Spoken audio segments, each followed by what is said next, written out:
Oh, man.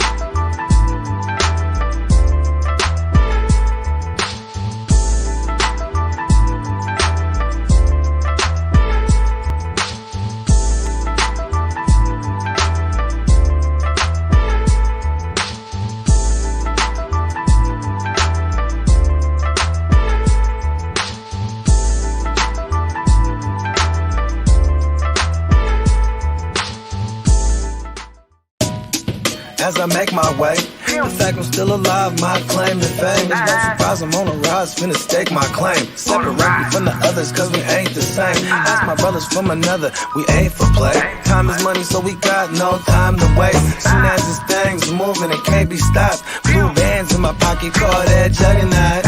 Anywhere in the world today takes everything you've got. Taking a break from all your work sure would help a lot. We should ride together.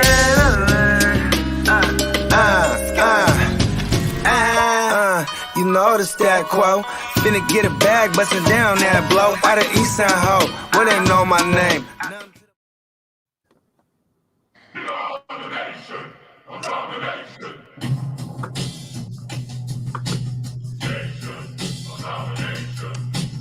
Oh, yeah. What up? What up? Fantasy Football Hustler back at you. We're bringing you another episode of FNT here with the Wednesday crew, here with Bogard Scott Free. What up, bro? Hey. Feeling pretty good. Yeah, and you guys already know, every Wednesday, Fantasy Tyrant in the building. What up, dude? Hey, what's up? Hashtag Tyrant Gang, Fantasy Nation. Yeah, we're gonna bring to you, what's going on this week. Lots of little things going on here and there. It's been a kind of a wild off week. Oh yeah, what up, Antonio? What's going on, bro? All right, and let's see. Well, we love talking about the Cowboys, so why don't we bring up things that we've been hearing through the rumor mill?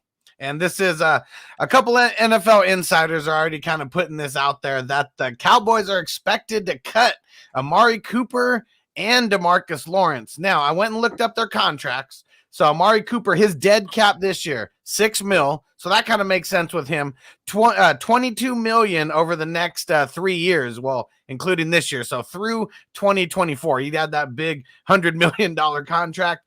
And then DeMarcus Lawrence, $27 million against the cap this year, $19 million in dead cap. So this is the one that doesn't make sense. $25 million total in dead. 25. Yeah, wait, both of them. Yeah, with both of them. I don't know about them cutting DeMarcus Lawrence and losing $19 million in the dead cap. That just they might seem cut him. like it. They might cut him and then immediately re-sign him to something more friendlier. That's But the then he only doesn't way have- I can see them doing why they're doing it. It doesn't make sense. Yeah, but stay with. Doesn't he have to clear waivers? Doesn't he have to clear waivers though? That's a good point. You can't just. I mean, hey, we know that from fantasy football. Works that same way in the NFL. Yeah. You cut I someone. mean, I don't see why they don't restructure him. I mean, but you got to remember too, it's lightweight, a new regime in here. They could care less about him. You know what I mean? I mean, it was the same thing with Jalen Smith. Even though Jalen Smith had a rich injury history, they didn't give a fuck. You know what I mean? They're like, you're out of here. Yeah, but the talent's still there. I don't get it. It's weird. What up, David? What's going on? Well, I mean, he's been a guy who's been. Gregory's the one they need to keep. That's you know what I mean? Yeah, that's probably where that's true. If I have to, not cut one of them, I guess, I can see that. Yeah. Horny Gregory is what I call him. That good old Randy. Yeah, I mean, Lawrence has been around for a minute. Baby, I mean, he's going to turn 30 this year, so he's on the wrong side, of father time here. It's just. And he's only been showing up, since 2019, I'd say, is when he really started making noise. I would say before that, but he got hurt a bunch. I definitely know he got hurt a bunch, but I'm talking about, okay, well, I guess he was flashing since he came in the game. I guess I'll give him that. Yeah, I mean, really, even his first, well, not his first year, that was 2014, but 2015, I mean, solid year for a lineman. I mean, in IDP 1, 2, 3, he had almost 200 points on the board, and he's had multiple. I mean, I'm just talking about from fantasy, not from NFL. 2017, 2018, I mean, those were his big years as far as stats goes, both double-digit sacks, and had 2017 almost hit 60 tackles, but yeah. Yeah, Okay, this man, year, I this year was a completely- down year for him. I completely retract my statement. You know what I mean? Because I didn't know he was balling like that. But see, and there goes the $1 million question there. I mean, the $1 million answer, right? Is that he had a bad year? Because then, listen, it's the NFL, and he lasted that long. You get one bad year, and they're about to cut him. Even with that, I mean, what's his guaranteed money if they keep him this? Because after March, I think is when you had that money goes in effect. So they got to get rid of him before then. That's why we're hearing the rumors now. Let me see. And really, I mean, if you look at it after 2018, I mean, all three of those years could be considered bad years for him with what he was getting paid. So base salary looks like for this year is 19. Yep. And then it goes up to 21 next year. So the bonus is $5 million. $5 million for signing, yeah. So what was your question? No, I just wanted to know how much, because if they keep him past, this is why the rumors are happening now. Because if they keep him past a certain point, he's gonna, that pay goes into effect. You know what I mean? Right. So that's the 19 mil, right? The base salary. Yeah, and then if he had the $5 million bonus, that obviously front loaded it. So this is the only year they take a hit on him if they get rid of him. You know what I mean? Well, I mean, yeah. If you get rid of him this year, I mean, yeah. But because the dead cap, like the 19 mil, his dead cap or whatever, that is like for all 3 years, right? Because it goes down every single year after this year. Yeah. Yeah, it'll be 11 million next year. Yeah, that's a lot to just go up and get rid of him. We've seen a lot of teams do shit like this though. Yeah. Not a lot. We'll say the Rams. With Todd Gurley, they're just like, fuck it, cut him. You know what I mean? They paid him for like 2 more years after that. Yeah. You know what I mean? They're like, fuck it. You know what I mean? Just to move on, just to be able to not have a guy who will eventually be like, a locker room issue. Yeah. Because his usage isn't there. And if you're paying him, why aren't you using him? Right. So it's like just getting rid of those. And like you said, he's 30 years old now. You know what I mean? Lawrence is up. DL is up there. Yeah. What up, Devin? What's going on, bro? And good looking on the super chat. Don't forget, anyone who leaves a $5 super chat, you get 2 entries into the Brandon Ayuk signed jersey giveaway going down for the Super Bowl. We got 2 giveaways going on for the Super Bowl. 2 are gonna giving away some t-shirts, the Fuck Team Defense shirts, and then we're doing the Brandon Ayuk signed jersey towards the end of the game. So you got 2 entries there, bro. Good looking. And if you want to donate via Cash App, Apple Pay, or Facebook Messenger, you get 3 entries for the same $5. So just a heads up on that. And I'm going to throw that in the ticker across the bottom just so you guys know where you can donate. And just put Brandon Ayuk or something in there. That's it. And then we'll know what it's for. So I'm sure we're going to start hearing a bunch of news about all these guys who, maybe it's a restructure of a contract. Maybe it is just outright cutting someone. Maybe it's getting someone in a trade. I don't know who the hell they're going to trade Lawrence to with how much he's owed. And same thing with Cooper. Like, I don't think anyone's going to want to take on his contract. Yeah, that's a lot to take on. For Lawrence, it'd be much better to wait a year if anyone's going to go in on it. But I can see that being but that's the thing is, like, if they just wait a year on it, they save $8 million. I don't know. It doesn't make much sense to me. Yeah, we're gonna see these. This is why a lot of guys don't make it through their contracts, because it's so a lot of it's so backloaded that they just don't want that cap hit. We'll see what happens with the cap going up. We still haven't really heard about that. I know what's it going up to, like 205.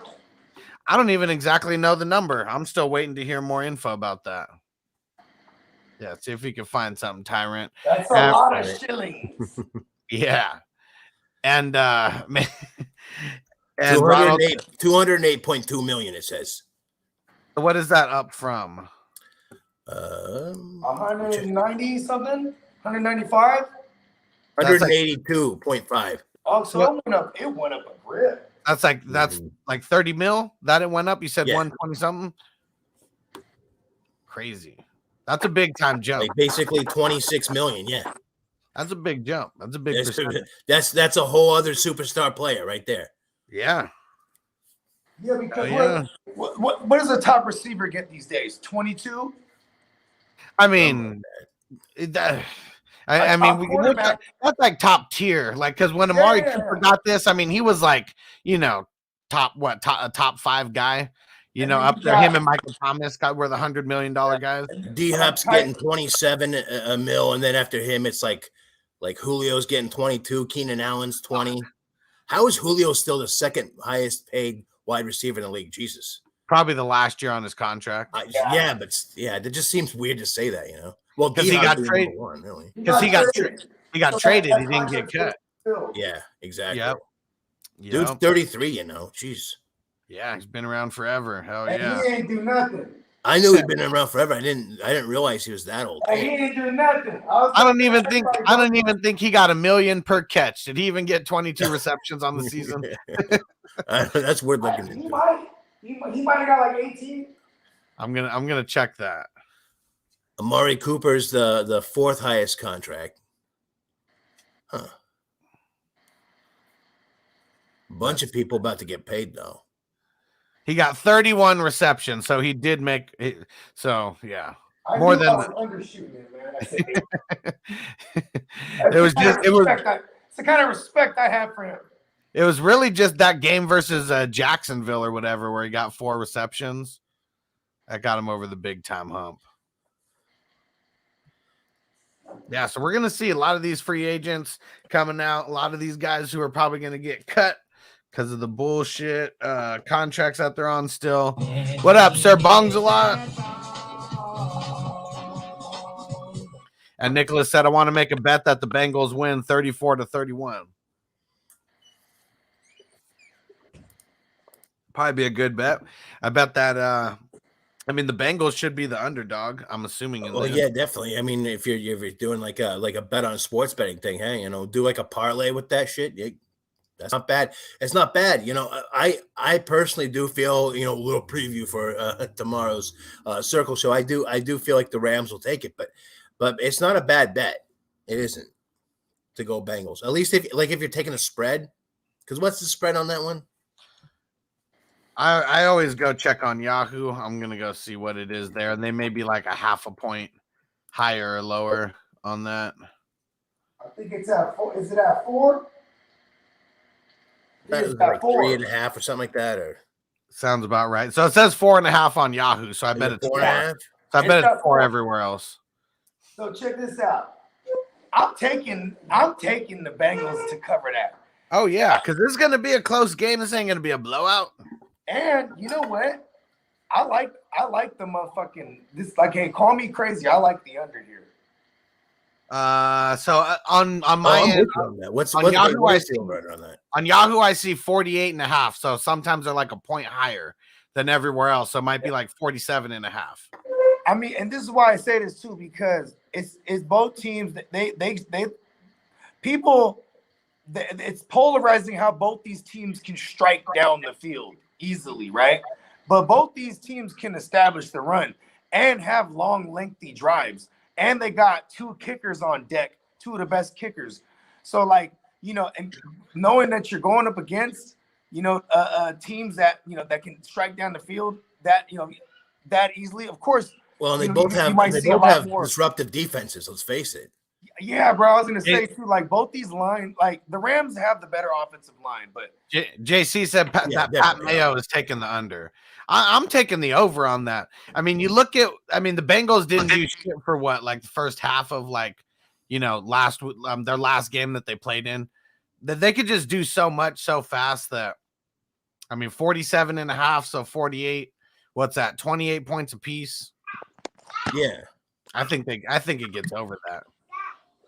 Well, no, you're thinking it was 48.5. You said? Oh no, yeah, 48.5. So that's 24. 24 points a piece. Yeah, I think that, dude, they could cover that easily. Yeah, I think with as dynamic as those offenses are, even though both defenses are pretty good, Rams a little bit better. I think, that's it's gonna be over that, but I don't think it's gonna be by much. But I would take the over. They could hit the over in like the last 2 drives of the game. Like we've seen Exactly. like that. You could be looking good for a while, then all of a sudden they score 4 touchdowns in the last quarter. You know, I mean, Shit, they could score. I mean, just like 2 touchdowns. Here- you know, like here, back I to could back, argue- swing I it could real. argue against my argument about, and it'll still support my under. Like, for example, if a motherfucker's like the Titans can get them 9 times, bro. You know what I mean? Like that's insane. Like this, the Rams gonna get to them. So you know what I'm saying? I think it could even be a lower scoring game just based on that. What if it's a field goal game? As much as we want, I mean, people's natural reaction is to want a good game, a high scoring game, Super Bowl. I'm saying I like the under. You know what I mean?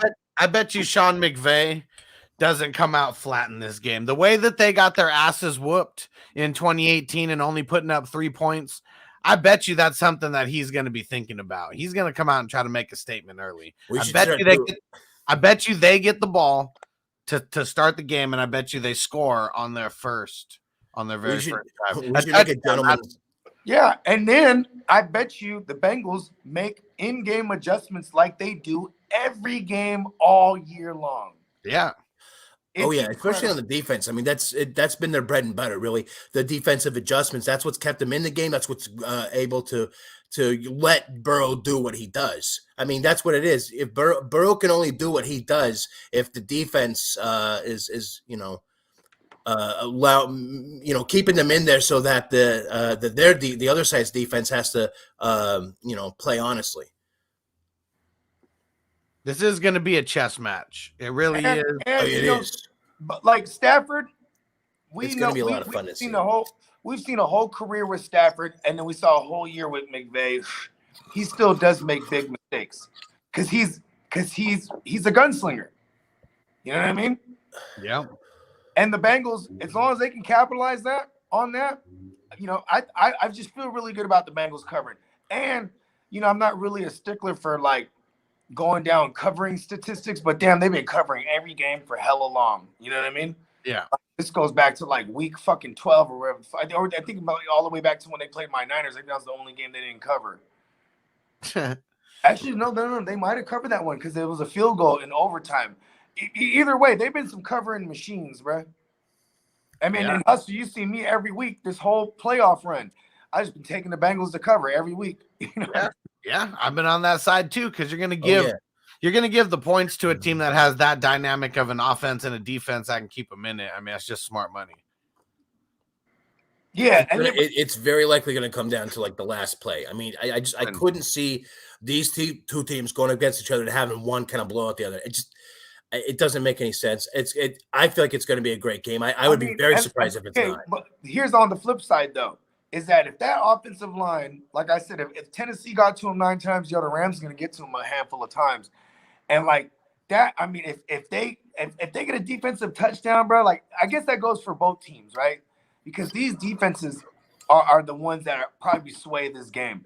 We're not doubting either of these offenses. You know what I mean? It'd be funny if like Mixon was the star this time.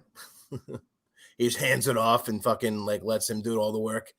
Like, I mean when you have their defense, the way that they come at them, I mean, you have those ends just going like crazy. I mean, they keep doing these that they keep do a lot of the inside runs, a lot of the power runs and things like that. I mean, it's that. So they got you know how Shanahan, he favors like the outside run, like the outside zones, right? Yeah. And then when you look at his disciples, like McVay, he's otherworldly. He does it all, inside, outside. I mean, he kills it with the screen games. Exotic looks, same looks, like all kind of shit, right? But then you got LaFleur, who's like basically a ripoff of Shanahan, but he does everything in the inverse. Like he's more inside. You know what I mean?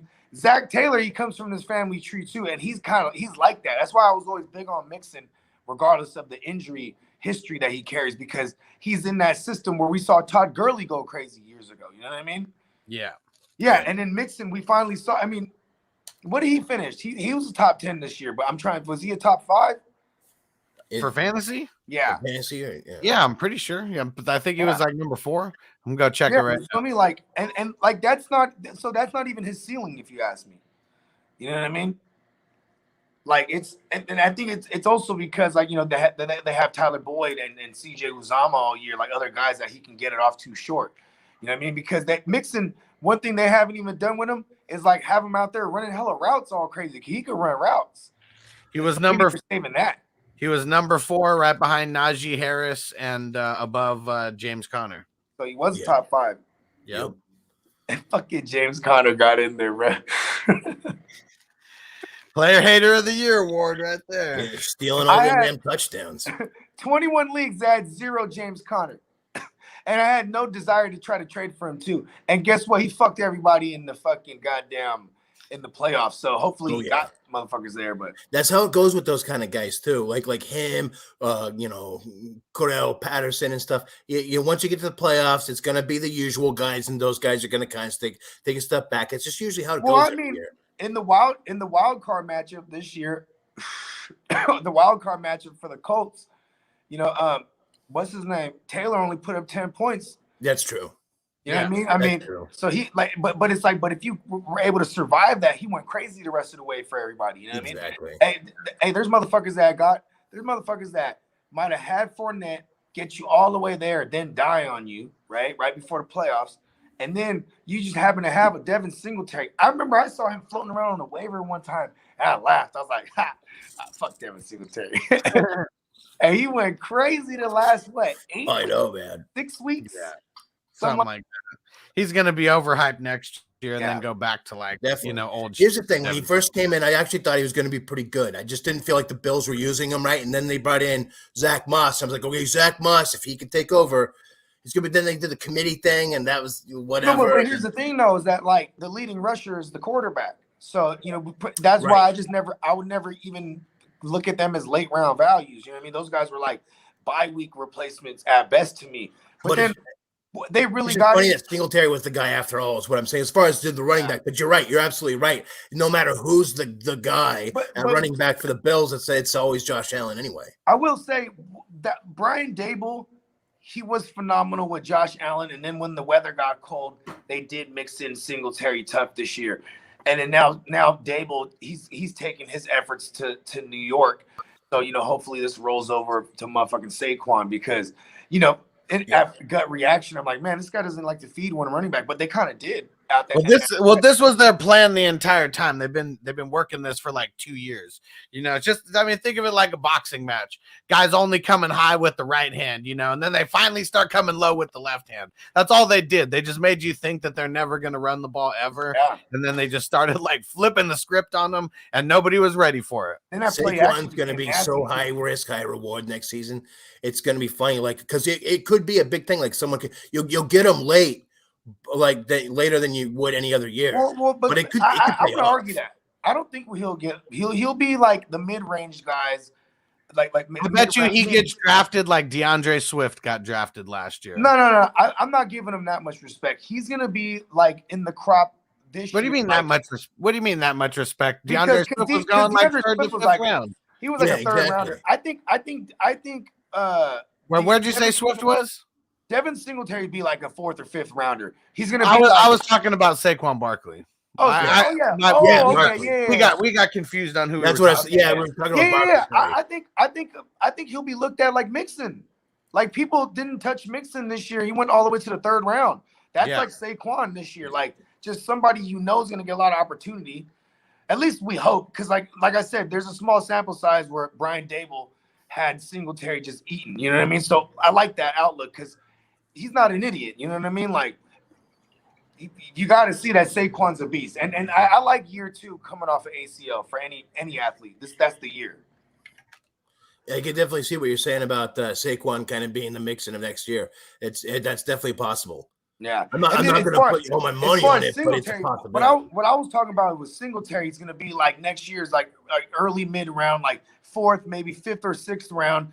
Like he's going to be he's going to be like a Darrell Henderson, like where he was going last year. Yeah, like 5th round, and where Darrell Henderson he was living this year in the drafts. He was living with the Mike Davises, the Chase Edmondses, the Miles Gaskinses. You know what I mean? That was the little. I don't know if I put Mike Davis that far up, to be honest. No. No, that's where he was going last year. Oh, we're going. Okay, yeah. Yeah. Yeah, because like those were all the Right. guys that were like the 25 through like 33 like RBs Yeah. or whatever. I don't Kind of fuck like with those guys. well, I mean, you got to get a little bit. I mean, it's all about having that mix, though.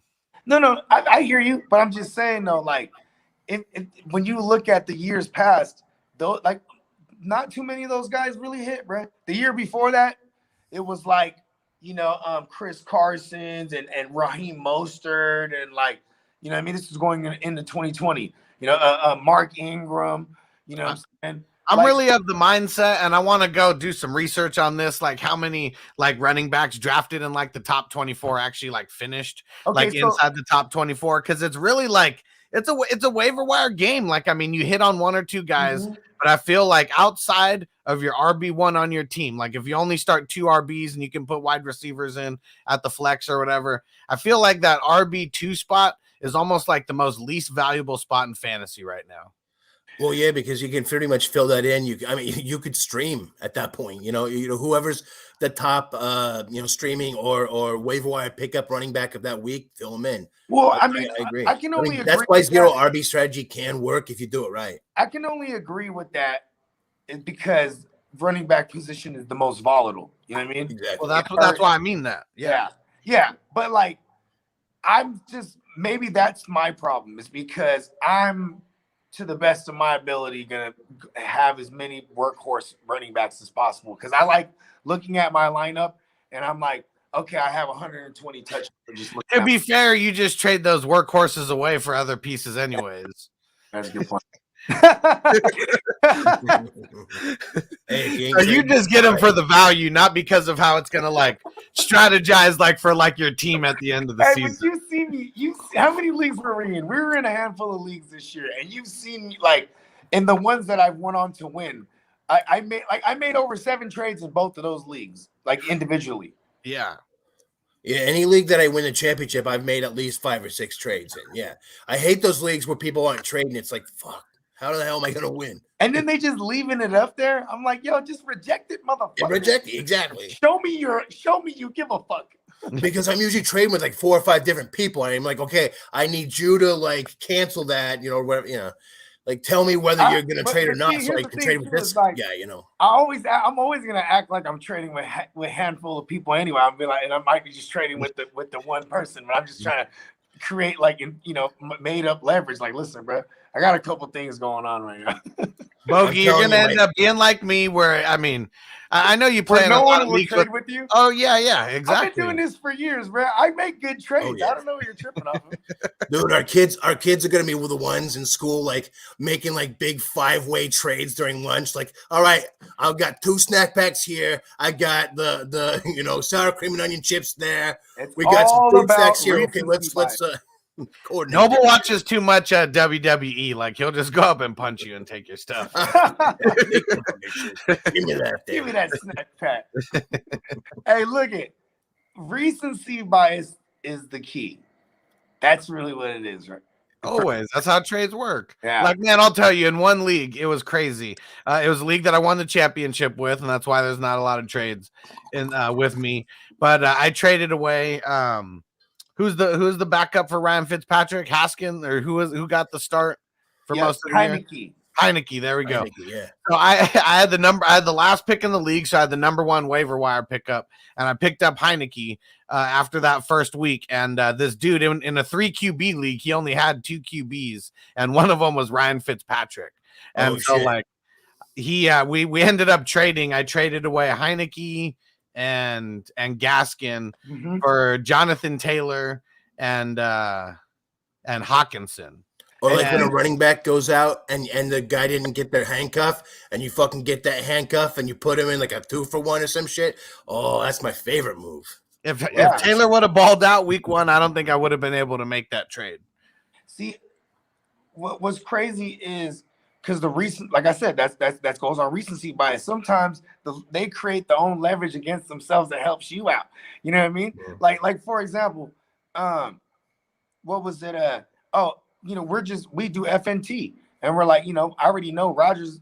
What I'm saying, he just got COVID, so I already been got Jordan Love everywhere, and then like I'm sitting on bum ass Allen Robinson, And then I'm looking at this dude who has Aaron Rodgers in a super flex, and his other two quarterbacks, one of them is on a bye week, right?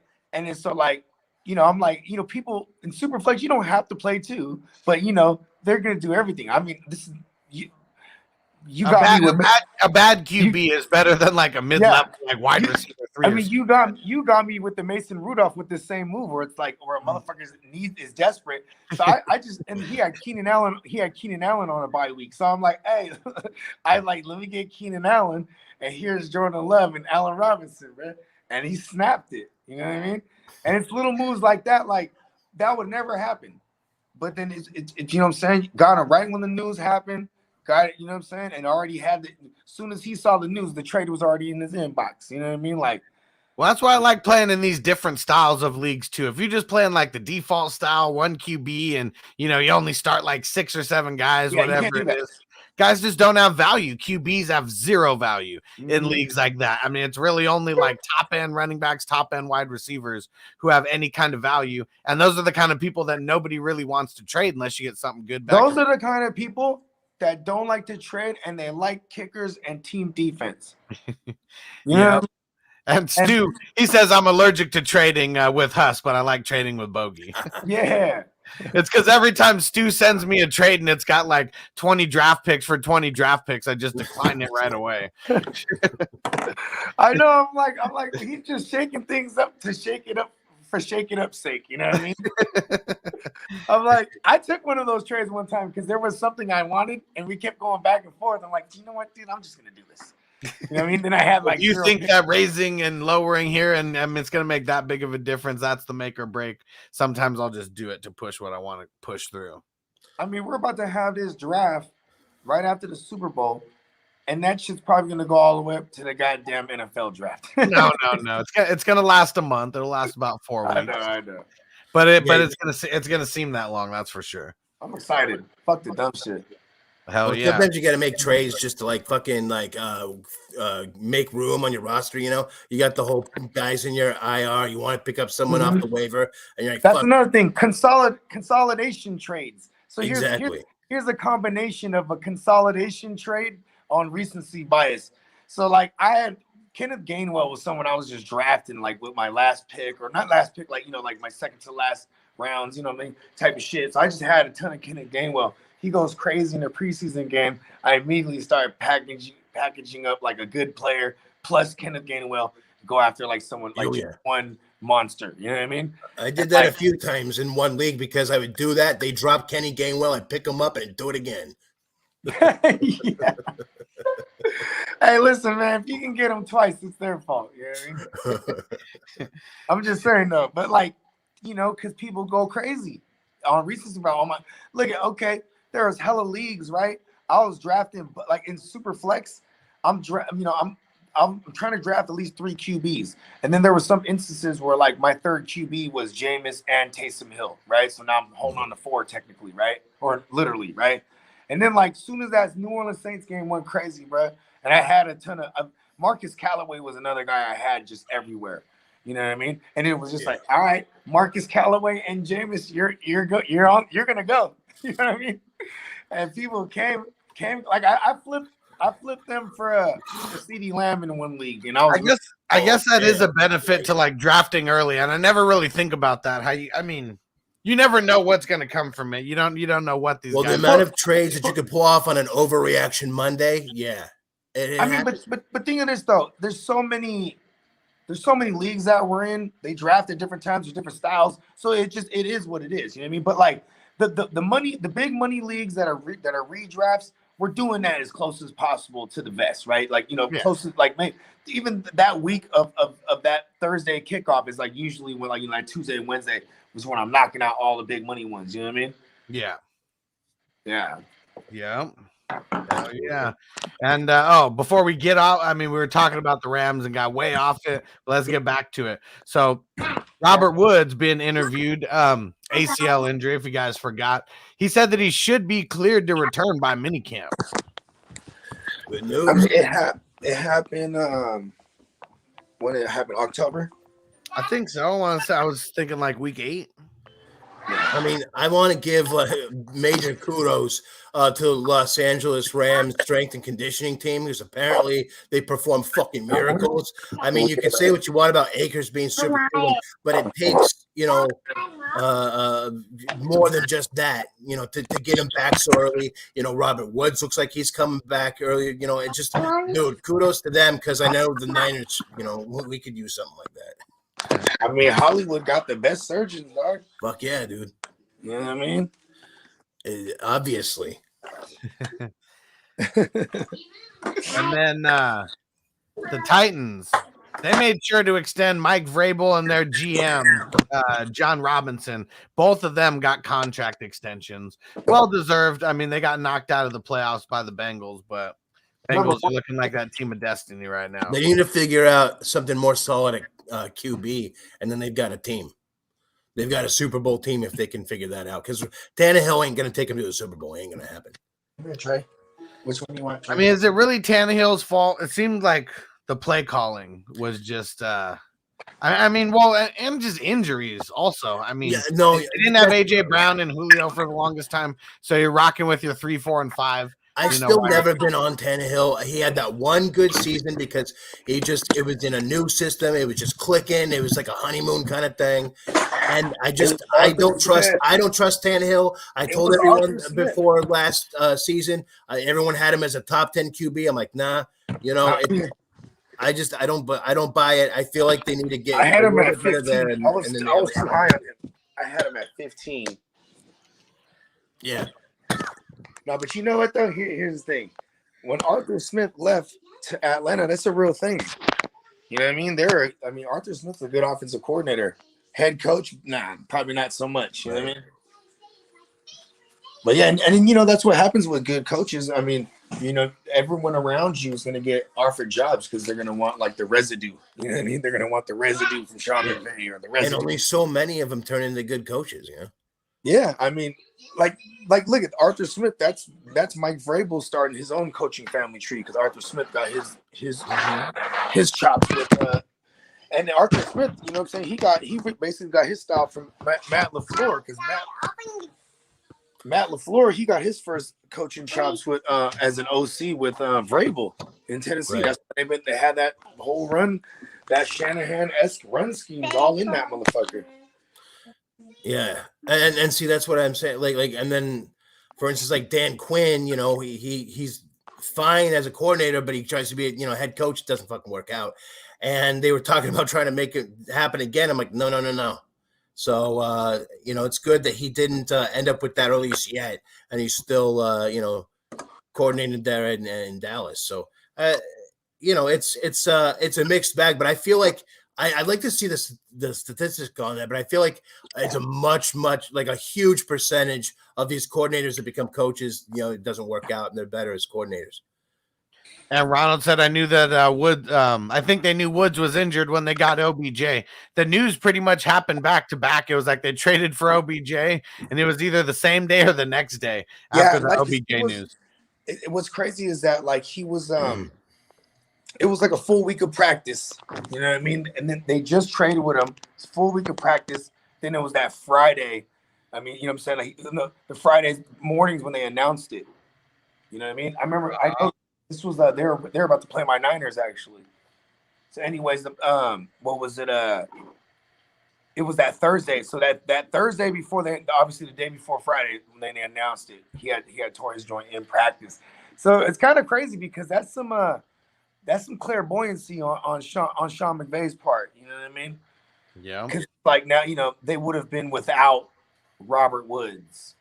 You know what I mean? But versus they were excited to have all three of them, Woods, Kupp, and OBJ. You know what I mean? And then Jefferson, he's just always been relegated to what he does. He's just like an outside field stretcher when they go 3 wide receiver. You know what I mean? Yeah. And this is why the NFC West is like the best division in football right now, because they not only have talented teams, but they've got great coaches too. So the coaching, the teams, the schemes, everything, it's just fucking clicking on all of those teams. If you look at the last 15 years, maybe, Yeah, or at least whenever the Arizona Cardinals was in the Super Bowl, go all the way back to then. It's like every other year there's an NFC West team in the Yeah. Super Bowl. You know what I mean? Yeah, it's been the best division in football for a little while. Yeah. But Kind of guys like annoying. Cliff Kingsbury and That's why I'm really excited. I'm really excited to keep speaking up this Russell Wilson trade. Like, send him off.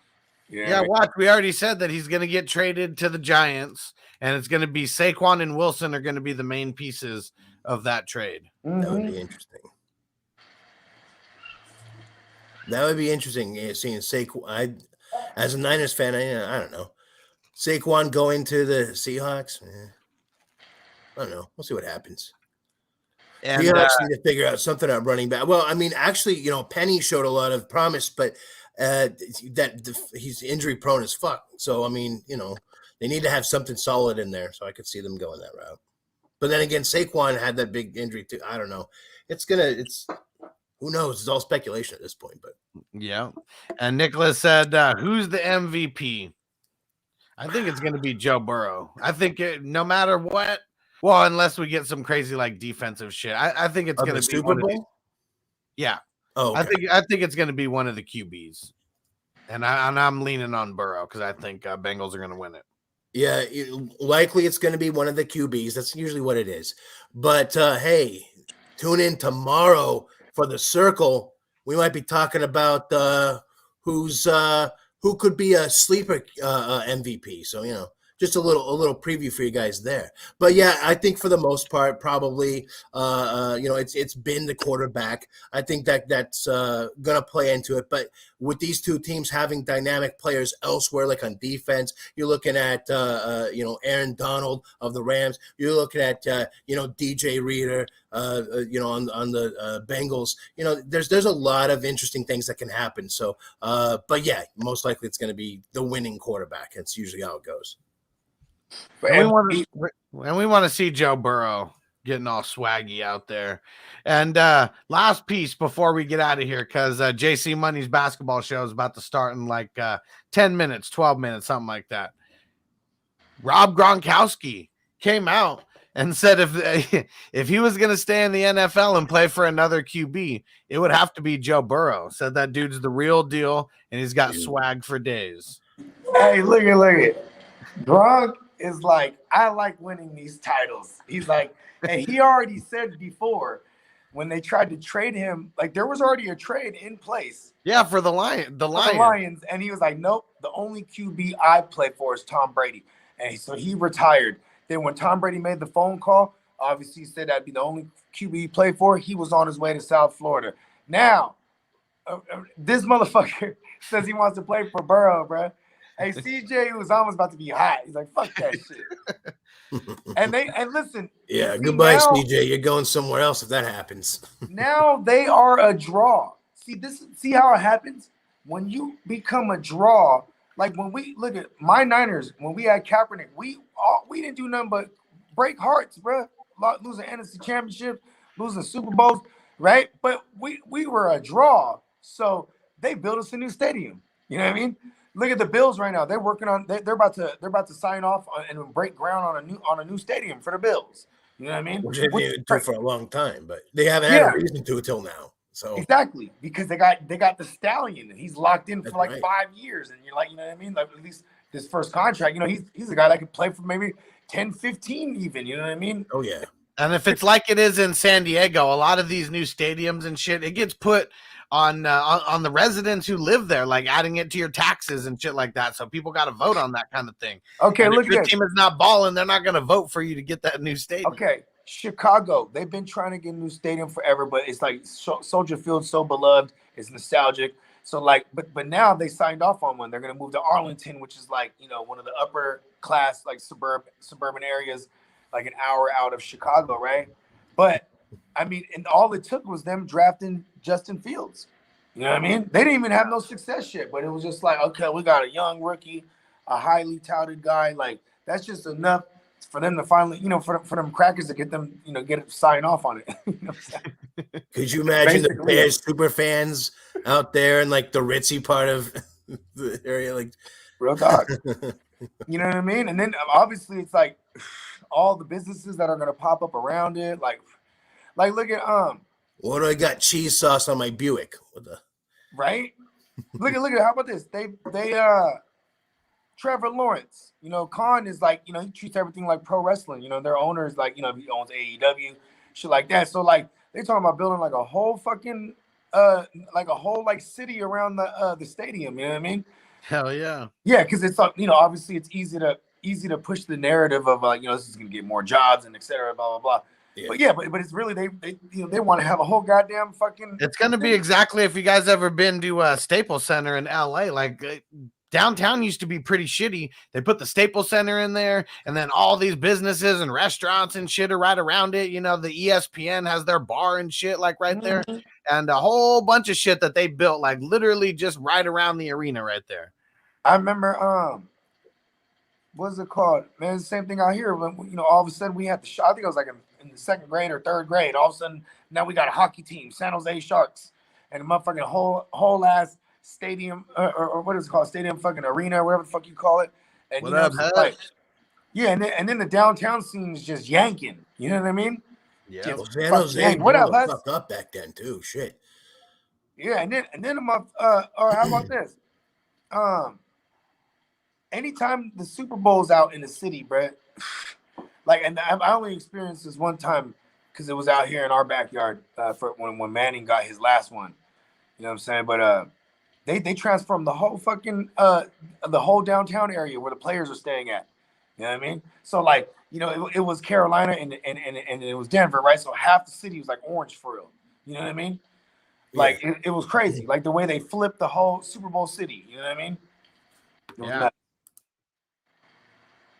Hell yeah. Yeah, the only time that I remember it being here in San Diego, I think I was like maybe like 16 or 17. It was like 02, I think was the year. And yeah, they had a bunch of shit going on in downtown. The convention center was like this big NFL zone and a whole bunch of shit. Yeah, it was pretty wild. I know because of COVID, I'm sure they're still going to have some shit in LA, but I wonder what it's going to be like in Vegas next year. That shit is going to get real wild. Wow. It's going to be in Vegas. That's crazy. That's going to be crazy. Dude. That's going to be fucking nuts. I got a buddy that lives in Vegas, man, and like everything is going there now. So every fucking day it seems like it's a new picture of him and his son in line for some sporting event, some big fucking thing. I'm like, dude, god damn it. Because here's the thing, is like he's a Raiders fan and an A's fan, and he moved from up here in Portland. He moved to Vegas, and as soon as that happened, the fucking the Raiders move over. They get the fucking Golden Knights in there, so now he's into hockey, and then there's talk about the A's moving to Vegas possibly. So it's like, dude, what the fuck? That'd be crazy. Yeah, I'm coming to you, man, lucky bastard. And if you're watching, because sometimes you do, hey, what's up, bro? And I'm about to be moving to Vegas. So really? Everything's going out to Vegas, dude. I've actually considered it. I've thought about it. So yeah, we're making the jump, right? Well, hey, when half of what we do becomes illegal where you're living, you got to go where it's legal. Oh yeah. Plus, I've been getting into a lot more poker lately, so it's another reason. Yeah. The Matrix is real. It got you. You're back. That was a quick in and out. How long were you actually in there? Tough in there. They didn't like it. Whatever I was talking about, they didn't like it. they're watching. And let me see, what the heck is Stu talking about? So will become a new game day tradition for the Washington Commanders to go commando to their games. So now they're commando, or is it still Commanders? I thought that they were the Click Commanders. Right. Listen, bro, I used to love it when the ladies come through commando.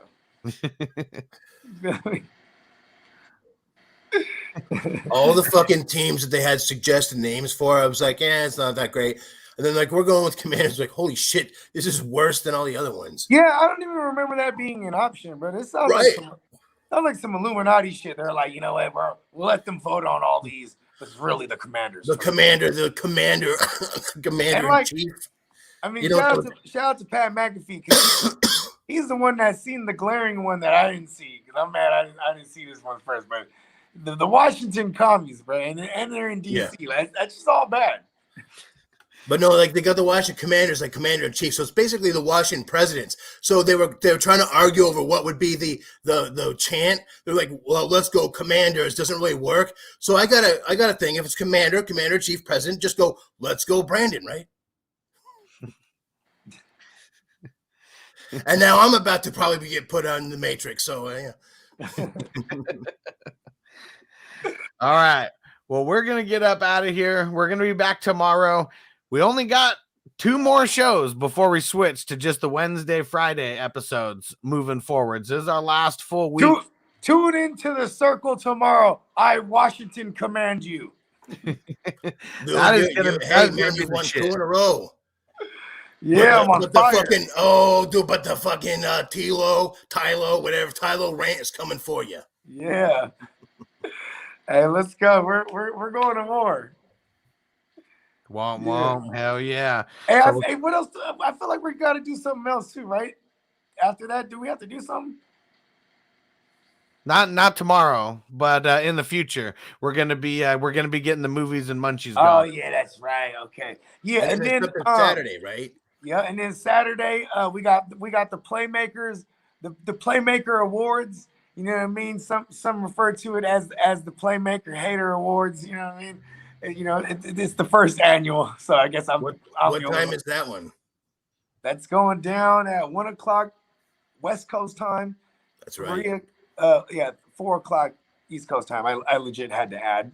Yeah, Tyron, are you coming on the panel? I will be there. Yeah. We need the Tyrant Award.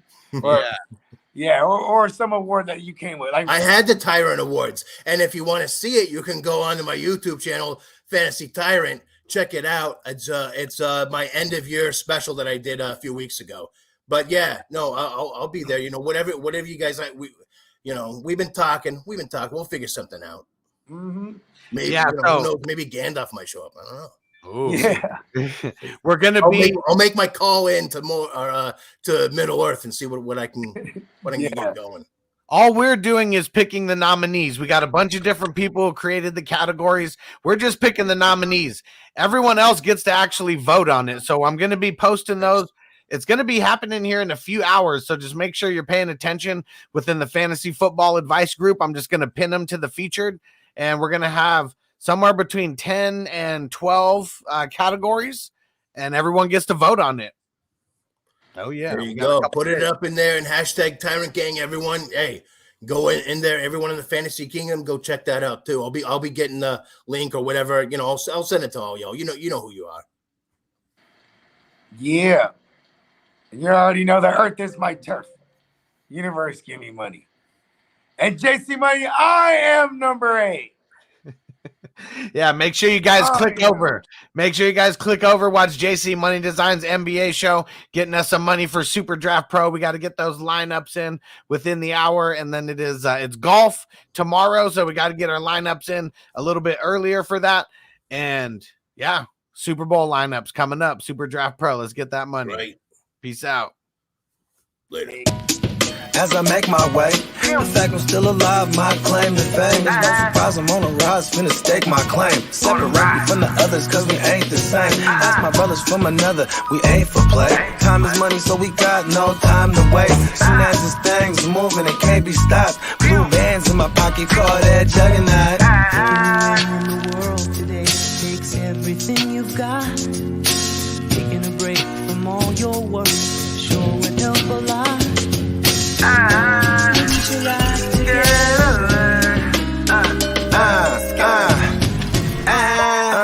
You know the stat quo. Finna get a bag, bustin' down that blow. Out of East Side Ho. What